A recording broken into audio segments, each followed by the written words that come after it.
সুবর্ণ সুযোগ মনে কর, তুই সূর্যকে উঠতে দেখলি, আমাকে উঠতে দেখলি, হৃদয় বুঝা গেল সুবর্ণ সুযোগ তোর হাতে এখনো আছে।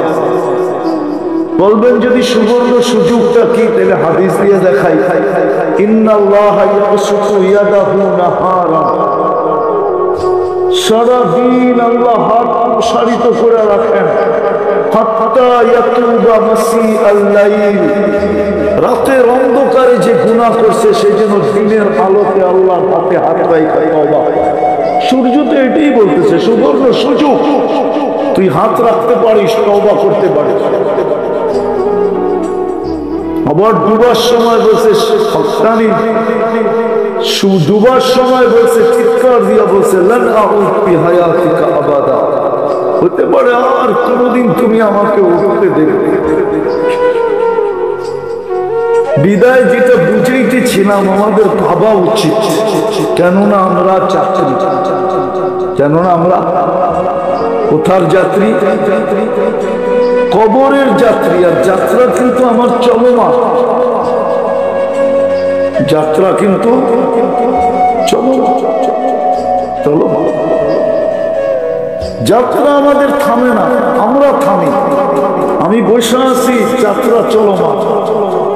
আপনি ঘুমায় আছেন, যাত্রা চলমান। কেউ কর্মে আছে, যাত্রা চলমান। থামবে যেদিন আমাকে সীমা রেখায় পৌঁছাবে, তখনই যাত্রা থেমে যাবে, এটাই সত্য।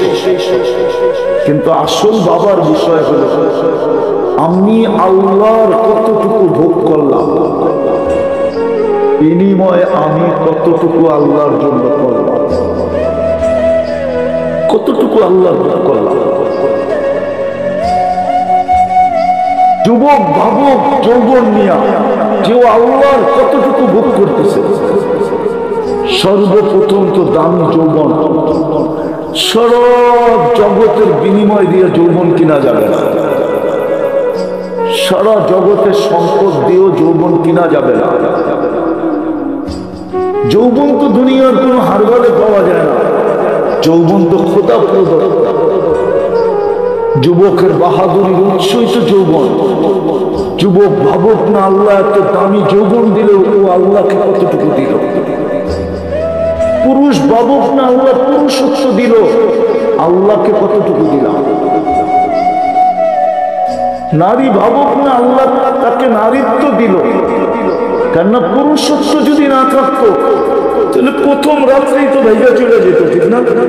মানে বোঝে না, বিয়া করে নেয় বাচ্চারা, চেহারা কি বুঝবো? বিয়েই তারা বললে বুঝতে পারে, ঠিক না? প্রথম রাত্রেই তো চলে যেত, ঠিক না? পুরুষত্ব না থাকলে পুরুষ ভাবুক না যে আল্লাহ তোমাকে পুরুষত্ব দিল, আমি কি দিলাম।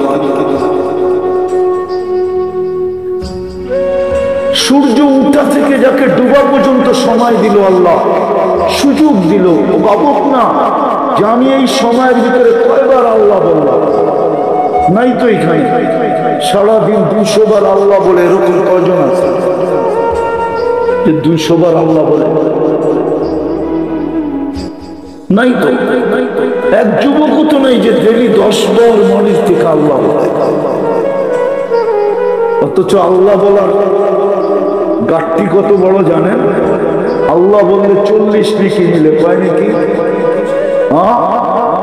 আপনি 40 দেখতেছেন? লোহা 1 মণ, তুলা 1 মণ ওজনে সমান বটে, ঠিক না? কিন্তু গাঠটি কোনটা বড়? আল্লাহ বলার 40 নেকি অন্য 40 নেকির সাথে সংখ্যায় সমান। এটা আমার ঈমান।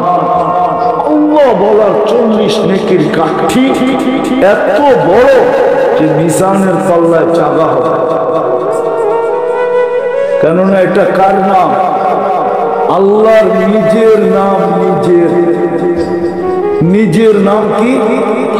আল্লাহ। এই জন্য এটার ঘাটতি অনেক বড়। 40 আমি মানি, 10 করে 40, কিন্তু ঘাটতি অনেক বড়, মিজানের পাল্লায় যাওয়া।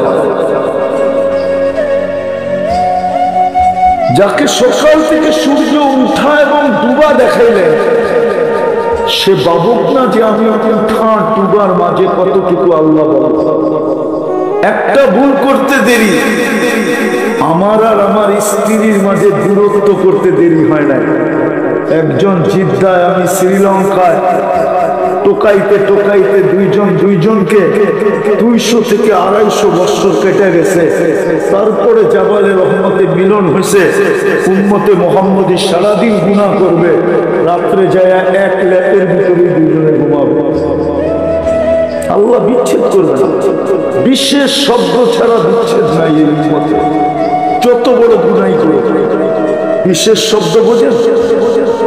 বিশেষ শব্দ, তালাকের শব্দ না বলা পর্যন্ত কি বিচ্ছেদ না।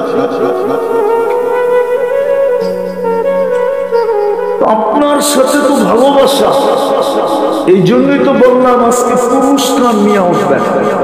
কথা কিন্তু আমার এখনো শুরু হয় নাই, কথা এখনো আমি শুরু করি নাই। এই জন্য মনোযোগ দিয়ে শুনতে হবে। শুধু দেখাইলাম আপনি পুরস্কার পাবেন, তো পাবেন কেন? সারা দুনিয়া আজকে কোথায়, আপনারা কোথায়? এটা তো সৌভাগ্য এই এলাকার মানুষের যে আলীগঞ্জ মাদ্রাসাওয়ালারা 31 নাইটে এরকম একটা জায়গা নিছেন। 1 লক্ষ কেন, পুরা নারায়ণগঞ্জের লোক আসলো, জায়গার অভাব হবে। উচিত ছিল এখানে চলে আসা, কিন্তু আমি তো কয়েক বছর ধরে আসতেছি, দেখতেছি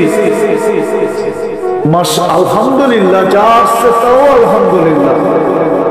কিন্তু যদি আলীগঞ্জের লোকই আসতো, এলো মনে হয় এই মাঠ পুরা ভরে যেত। উচিত তো ছিল এটা। যাক, যেটা বুঝাইতে চাইতেছি, প্রশ্ন মনে করতে পারেন, কথা বলার ভঙ্গিও মনে করতে পারেন। আপনার আমার চিন্তা করা উচিত উচিত।